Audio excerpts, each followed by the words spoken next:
Hello everyone, you're tuned into today's PIR live event and I'm your host Scott Jones. Before we get started, I'd like to welcome our live stream viewers. Please remember that you can tweet your questions using the hashtag AskPIR anytime during our live event, and I'll pass them on to our guest during the question and answer period. If there's room in your tweet, please include your name, school, or city so we can give you a shout out. I look forward to getting to those questions, but first I'd like to introduce our guest today, Dr. Evan Fraser. Dr. Fraser is a professor in the Department of Geography at the University of Guelph. He's also a Tier 1 Canada Research Chair in Global Human Security. So let's turn it over now to Dr. Fraser so he can tell us a bit more about food security. Welcome, Dr. Fraser. Thanks very much, Scott, and welcome to everybody. This is an exciting opportunity, and I hope you enjoy the next half hour. I'm going to turn my slides on now, and hopefully this will all work. And you can tell me, Scott, if you now have my slides. I do. Hopefully you do. Yes, I do. Sounding good. Okay. So in the next 10 minutes, what I really want to introduce you all to is the idea that feeding the future, producing enough food for the world's growing population, is going to be one of those problems that really defines the next 100 years. And so just in the next 10 minutes, what I would like to do is I'd like to quickly go through two challenges that we face in feeding the world's growing population and three possible solutions. So let's start with challenge number one, which is all about population growth.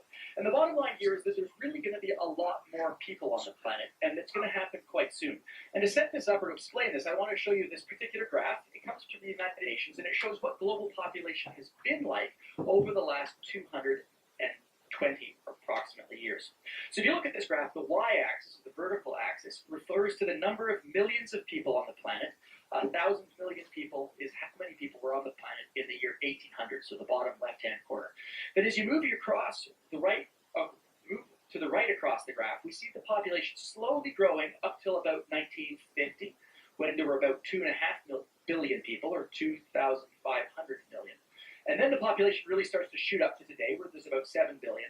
And in terms of looking to the future, the red, orange, and green lines tell us where the United Nations thinks we may be heading. The most pessimistic scenario is that we're going to keep going straight up to about 16 billion by the year 2100. That's actually quite unlikely, and most people think that the orange bar is where we're headed towards, where population grows for another 20 or 30 years and then levels off at around 10 billion people as families in the developing world, in Africa and Asia in particular, start having fewer children. Well, the bottom line is this extraordinary explosion of people is going to require a lot more food, and that this represents a major challenge in the future. Added to this is the fact of climate change, where the hotter, drier weathers, especially hotter, drier conditions around the equator, are likely to make farming harder. And between these two forces, the rising demand driven by population and the challenge of producing food under climate change, some people say that we face a perfect storm of problems that represents a major challenge for the next century. So without getting too depressing, I wanted to simply show what the consequences of this challenge are. And in many regards, some people think we're actually facing this problem already. And we get a glimpse of this problem by looking at the graph I've just put up in front of you, which actually shows you how much food costs at any given point in time. So the y-axis, the vertical axis, is the United Nations Food Price Index. It gives us a snapshot of the food prices at a global level. And the data goes back to the 1990s, which is on the left-hand side of this graph. And what you see is between 1990 and about 2008, prices were pretty low and stable. But since 2008, we've had very high, volatile prices, with prices shooting up in 2008, crashing in 2009, shooting up again in 2011, and then sort of slowly coming down a little bit since then. But the bottom line is food is expensive and prices are very volatile. We get a sense of how serious this problem is, especially for families in the developing world, by looking at this photograph.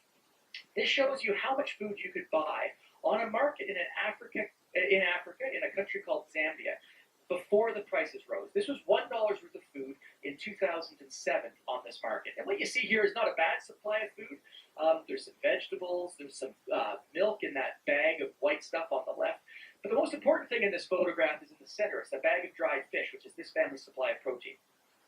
Well, here's how much food you could buy on the same market for the same amount of money in 2008 when prices were high.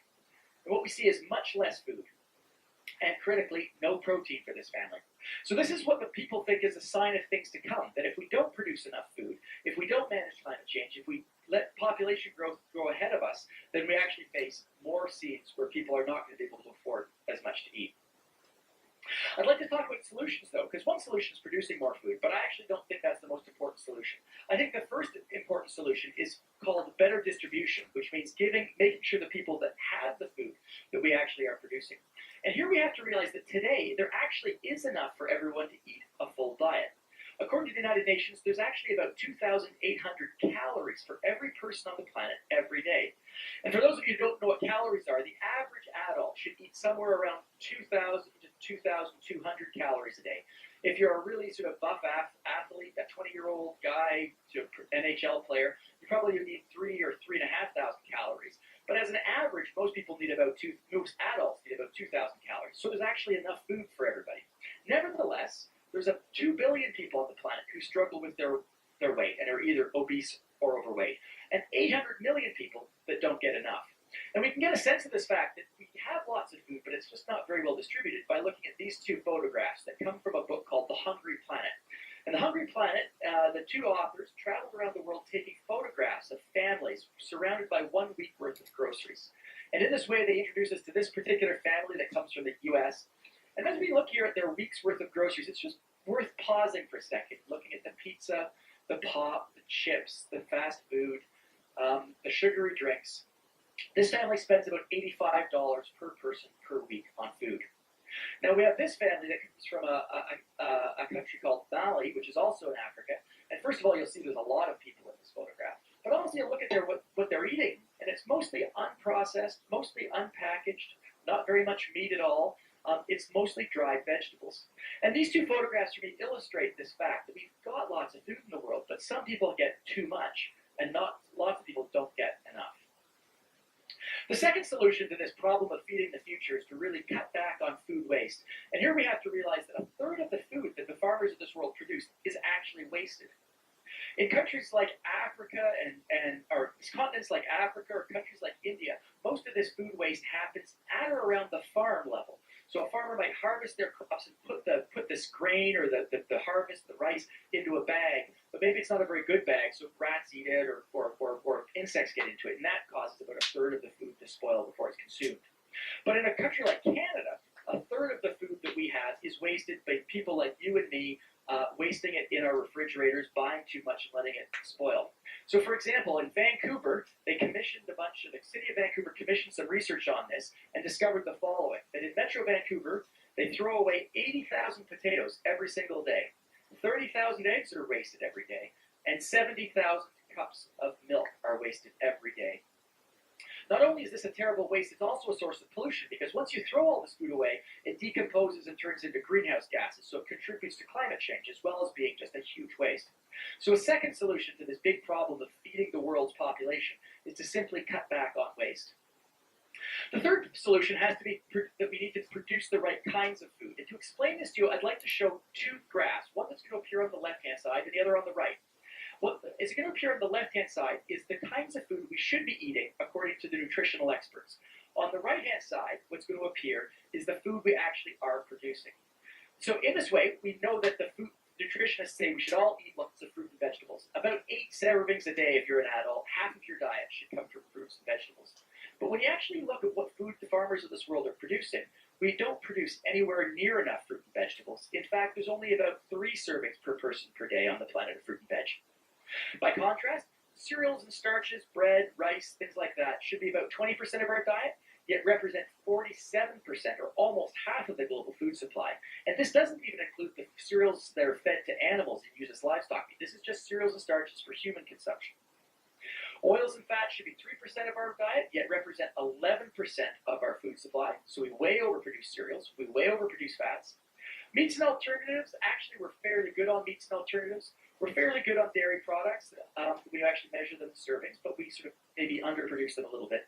And critically, the sugars that we all should be limiting actually represent a big portion of our global food supply. So there's a huge mismatch between the foods we need to eat and the foods we actually are producing. And I've done some calculations that can show that if you actually shifted food production away from oil and sugar and cereals and put it into vegetables, you'd actually be able to save a lot of land forest conservation and for biodiversity. So in summary, because I'm ready to run out of time and I'd like to leave lots of room for questions, what I'm trying to tell you here is that population growth means that over the next generation or two, we're going to need more food. And that climate change means that an additional problem that farmers are going to have to adapt to. And these represent big challenges that the next generation is going to have to consider. But in terms of solutions, if we can distribute the food we've got better, we can actually feed a lot more people. If we reduce waste, we can also reduce the number of hungry people on the planet, as well as reducing the amount of pollution that our food system causes. And finally, if we produce more fruits and vegetables, we'll all be healthier and will actually reduce the impact of agriculture on the planet. So with that being said, I'd like to just finish up with a few thoughts on what you can do if you're interested in these topics. First of all, you should eat lots of fruits and vegetables. Your body and the planet will be healthier. Secondly, you should all learn how to cook and how to garden. I think these are really important skills, and in the next generation, they're going to be even more important still. And finally, you can work with your parents, you can work with your communities, you can work with your schools and your cafeterias on reducing food waste. Leftovers really need to be eaten. Vegetables need to be cooked before they go bad into crispers, and we all need to do our part in terms of reducing food waste. If any of you are interested in following up on any of this stuff, I've written a lot about this. I've done a series of YouTube videos and created a graphic novel that you might be interested in. And you can find all that information on my website or send me an email, and the information is here. And so with that, I've talked for about 10 minutes, and I'm happy to leave the rest of the time for questions. Okay, great. Thanks, Evan. Just as a reminder to everyone that's tuned in right now to send in your questions using the hashtag AskPIR, and then I'll relay them to our guest. I do have a few that have been sent in already. These come from Miss Ven's grade 7 French immersion class at Fern Avenue Public School. The one comes from a grade 7 student, as I said. And the question is, if left unchecked, where will the food crisis have the most devastating effects? That's a great question. The parts of the world that are poor, and the parts of the world that are close to the equator, are the parts of the world that are going to be the worst affected. And in particular, that band that they call Sub-Saharan Africa, so that's the part of Africa that falls sort of immediately to the south of the equator, is most affected. And first of all, it's most affected by climate change. So we think the climate change effects will be felt hardest there. Secondly, the soils there are actually very, very ancient, and so they're actually quite weak and not very fertile. So the farmers don't have a lot of material to work with. And finally, there's just a very bad infrastructure, so roads and markets, storage capacities, and things like that. And people are very poor, so they spend a large amount of their income on food. So all of those issues come to a focus in sub-Saharan Africa, which is definitely going to be the worst affected region on the planet in this regard. Okay, great. We have another question here from Robert Service School in Toronto, it looks like. And so you mentioned that food prices are increasing. What is it about the food itself that is becoming so expensive? Like, would it be better for us to buy locally, maybe? Would that offset the costs a little bit, or? So again, a really, really excellent question there. Food prices are affected by a large number of things, but in particular, they're affected by the amount of money it costs farmers to buy things like fertilizer or chemicals to spray to kill bugs or kill weeds. It's very affected. Food prices are very affected by the price of energy, because energy is used to pump irrigation water and to refrigerate food and things like that. So whenever energy prices are high, which they have typically been for much of the last 5 years, except for the last 1 year, but for most of the last 5 years, energy prices have been quite high, and as a result, food prices have been quite high. In the last year, though, something weird's happened, and because of issues that are beyond what we can talk about in this conversation, energy prices have come down internationally, and that's had the effect actually of bringing food prices internationally down, except for in Canada, and that's because Canada imports most of its food. Well, certainly it's fruit and vegetables. We import most of our fruit and vegetables.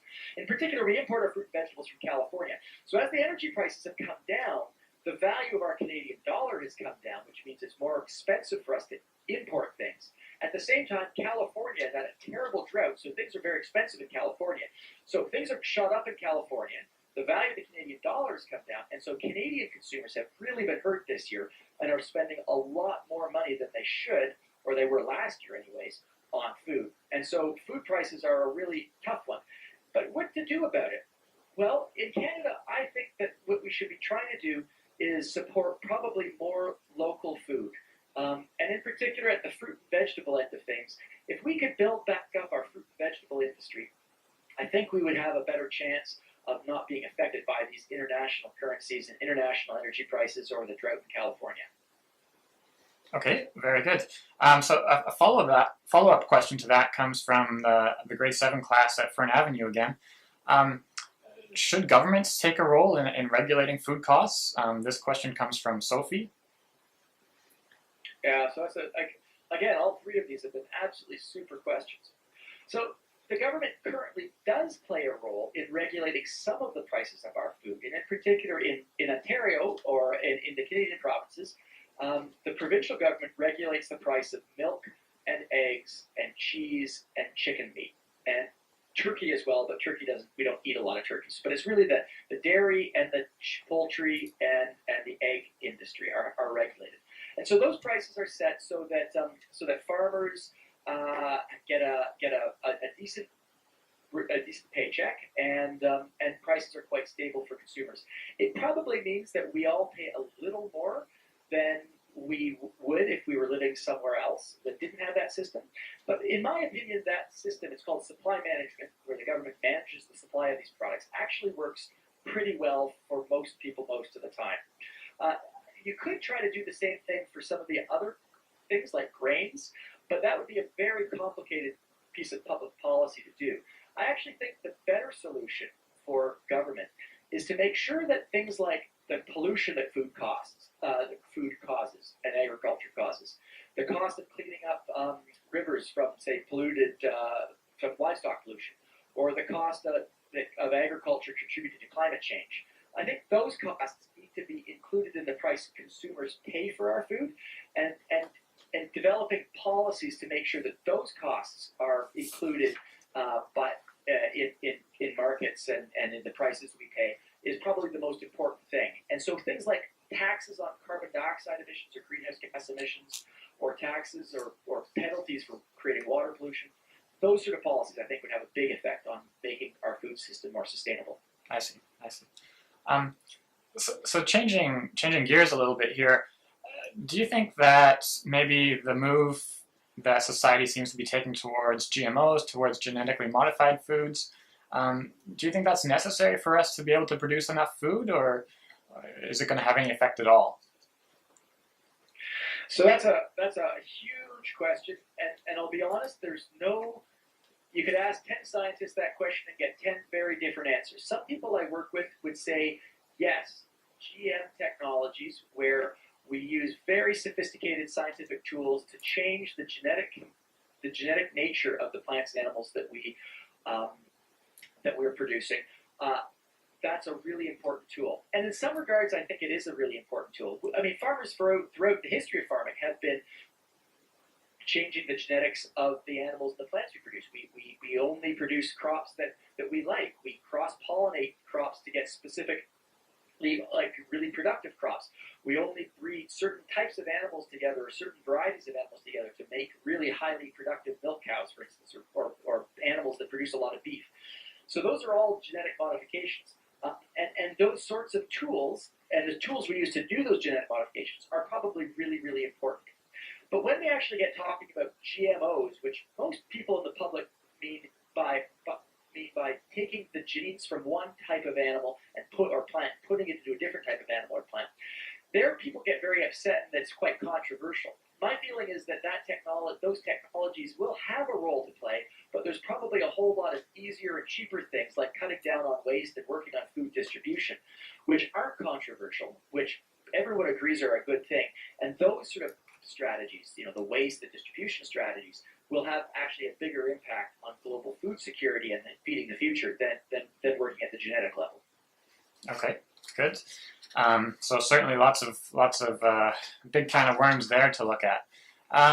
Okay, I'll go back to Toronto here, and we have another question from, looks like, Rich Baxter's class. And they want to know, they do most of their grocery shopping at big chain grocery stores. So how, knowing that, how can they support local farmers more? Well, that's a good question, and I also typically go to No Frills every Saturday morning and do our week's worth of shopping, so I'm no stranger to that. So, I mean, at a public level, at the level of the individual family, I try to do a little bit of our shopping and make it grow slowly over time of the more local stuff. And sure, it costs more, but there's some products which I really like buying from the local butcher or the local baker or the local farmer's market, and I really think that's important. And that's what the family can do. But then I think at the policy level, another role, and this gets back to the earlier question, another thing government can do is they can say to universities or hospitals or school cafeterias or museums or government office buildings, all right, we want you to not buy everything from the local, but we want you to aim for 5%. And if we could get some of these sort of big institutional buyers like the hospital cafeterias or the universities to just shift a small percentage of their buying habits to local, then I think that could have a really big effect. And that's something that we're experimenting with at the University of Guelph. So my friend Mark Kenny goes out once a week with his flatbed truck and buys a huge amount of produce from the Mennonite auction just north of Guelph, northwest of Guelph. And Mark makes a real effort to make sure that when you buy hamburgers or whatever pizza in Guelph cafeterias, at least a significant percentage of that comes locally. So I think there's a role for policy there to help support the local, as well as for families to actually get out and get to these farmers markets. Mm-hmm. Very good. Okay, I'll switch back to Fern Avenue again, and this comes from Annabella and Julia, it looks like. So your first slide there had, or one of your first slides had the graph with the population growth curves. What if we have the most severe scenario where it just goes straight up? Like what if before 2050 the population spikes? How does that change our action plans today? Well, I think that, first of all, I think that's an unlikely scenario. Okay. Most, and the people that study this are called demographers. Most demographers would say that population has probably grown almost as much as it's going to. And something that happens is as economies get richer, people tend to move to cities. And when they move to cities, instead of having kids to help with the farm, you have kids that you have to pay for education and skating lessons and food for. So kids actually shift as a family or as an economy shifts from a rural farm-based economy to an urban one. Kids shift from an economic asset that you can send out in the fields to go hoe or stuff like that to an economic liability because the parents have to earn money to pay for all these things the kids need. So in all likelihood, as places in Africa increasingly are urbanized, places in Asia are increasingly urbanized, people actually are having smaller families. Another big factor here is as young girls get included increasingly in the school system, they become much less likely to have large numbers of children. So a very strong way or a very direct way of helping reduce overall population growth is by focusing primary school education on young girls. And that has a really dramatic effect. So in answer to your question, if it looked like we were heading towards that worst case scenario, 16 billion people by 2100, then my very strong recommendation would be family planning, urbanization, education, and especially education programs focused on young girls. And that will have a dramatic effect at bringing us towards one of the lower scenarios that the United Nations thinks we're heading to. Okay. So we talked a little bit about GMOs. What about the trend towards more organic types of farming? How does that play into the whole mix? Do you think that's beneficial, or does it have an effect on our food crisis? So organic agriculture is emerging as a really important part of the food system. And for those of you who don't know, organic agriculture, you can define organic agriculture in lots of different ways, but generally speaking, it refers to a type of farming practice that wouldn't use as much or any major fertilizers or insecticides or pesticides, sort of chemicals to control things like weeds or bugs. And so instead of controlling with chemicals, farmers typically use things like crop rotation. So they would plant a whole bunch of different kinds of crops in a field and and that way, if a bug wouldn't really be all that interested, or even if you did get like an insect that liked corn, they would only eat the corn and they would leave the rest of what's in the field. So in that regard, there's a lot of real strong benefits, and I like buying organic crops as much as I can. But there's a couple problems because you're not using chemicals or machines as much. They're using a lot more human labor to produce organic food. So organic food tends to be a lot more expensive. Also, because you're not using all these high-tech scientific tools, typically you're producing a little bit less food per hectare than a farmer that's using chemicals. And so you actually need a bit more land to produce the same amount of food. So that actually, on one hand, you've got some benefits to the environment because you're not using as many chemicals. But on the other hand, organic systems tend to be a little less productive, so you need to use more land. Their footprint is bigger, in other words, which is a bit of a bummer. So between these various forces, my own feeling is that you can develop a lot of the techniques of organic agriculture, but then apply them into conventional agriculture to reduce conventional agriculture's environmental impact. And in my opinion, that's the best direction to go. However, like the issue of GMOs, you could ask 10 different scientists this question and you get 10 very different answers. And I've got some friends that would very strongly disagree with what I just said, and some of them would argue that organic agriculture is the solution, and others would argue that it's completely rubbish. So again, we're in an area, just like with GMOs, where the scientists can't figure out which way that is best on this one. Okay. So there's certainly scientific consensus around the issue of climate change, but we have a question coming from Mr. Jackson's class at Macmillan School, looks like. How does this issue of a food crisis get elevated when it's thought that global warming, climate change does not get enough political attention?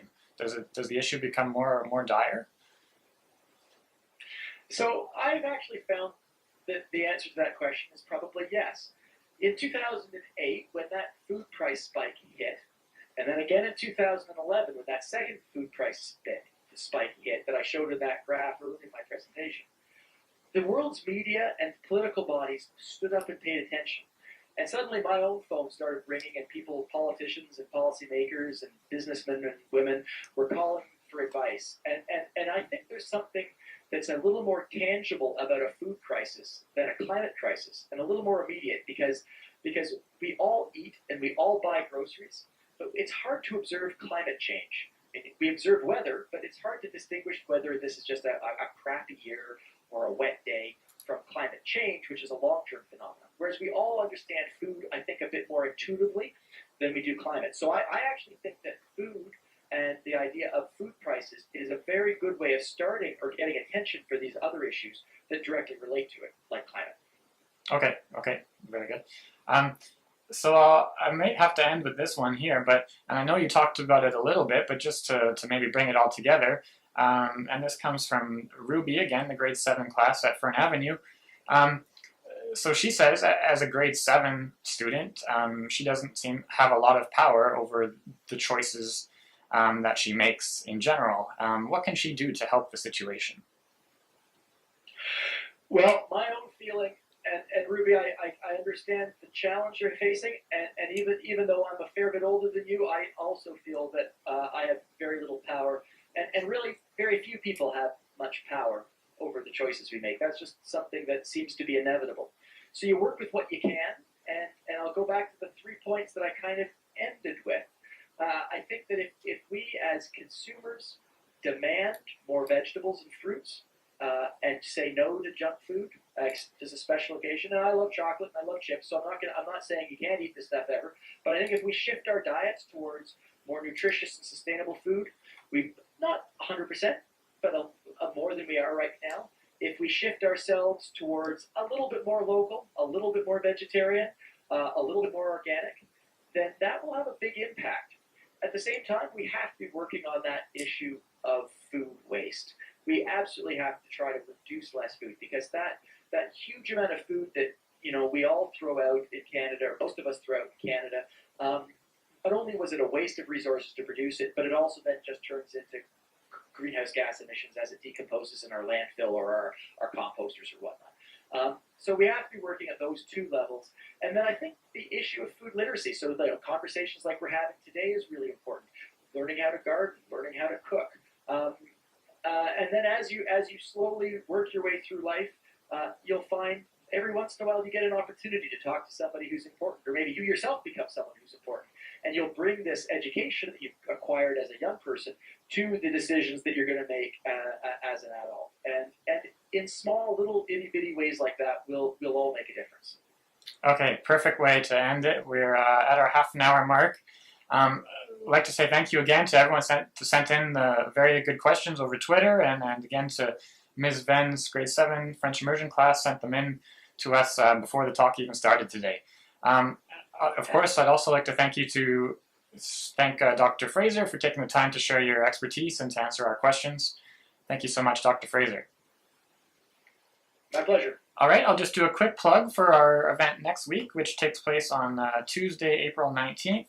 And we'll talk about how video games can assess and even improve your health. So that will be one to tune in for. That takes place with Dr. Eleni Strulia from the University of Alberta. In the meantime, thank you again, everyone. Talk to you later. Bye-bye. Bye-bye.